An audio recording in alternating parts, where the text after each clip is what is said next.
There's absolutely no evidence whatsoever that a black person or a person of color was involved in this shooting in any way, shape, or form.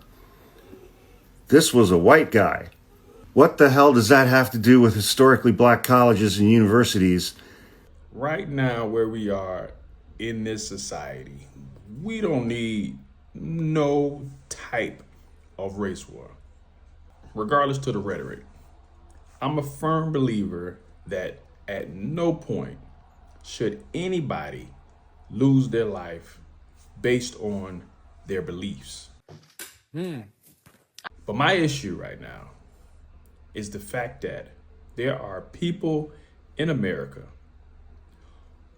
who can't accept the fact that they have people that look like them, who has so much hate in their heart, that instead of reflecting inward and challenging where you stand as a human, you would rather project that hate onto other people instead of taking accountability.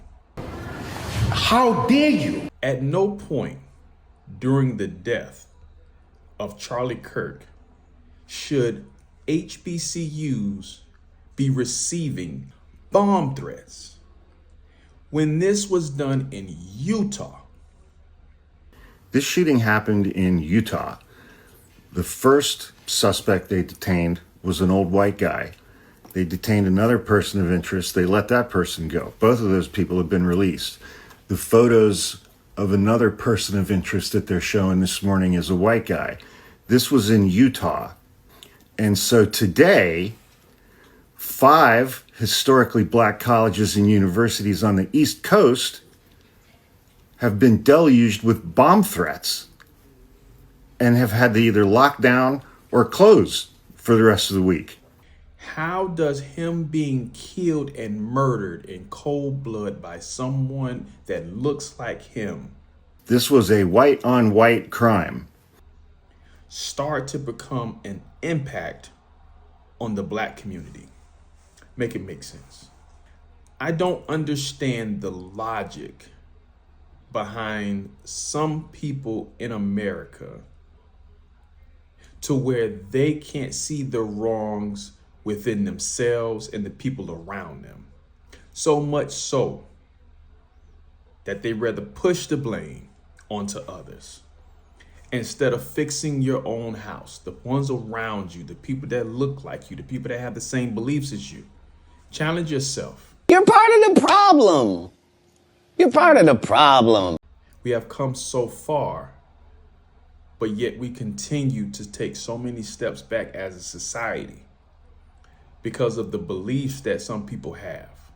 The things that you feel become more prominent than the logic and ration when it comes to decision making and the conversations that we need to have as Americans. I'm disgusted with it. The ingrained racism that lingers on in this country. At some point, you want to say, stop talking about racism. That's the only way to cure it. But you have people who are so divisive that they don't want to see peace. They don't want to see us working together as Americans, regardless to the race. And that's the part that bothers me the most. Because instead of fixing your own life and the things that you've been dealing with personally, you rather drag on other people within your misery. You have to be such a selfish and self-centered individual to not want to see other people happy. So with that, you rather push hate. So I don't know. I don't know where we go from here. But definitely, until more white Americans decide that they've had enough with the way that this country is shaping up, understand, the black community just wants to be left alone. If I can sum it up, black people just want to be left alone in peace and not have to worry about bullies and racist people deciding when we can have peace, when we can have fun, when we can build cities, towns, without someone trying to question why should we. It's because we're Americans. That's why.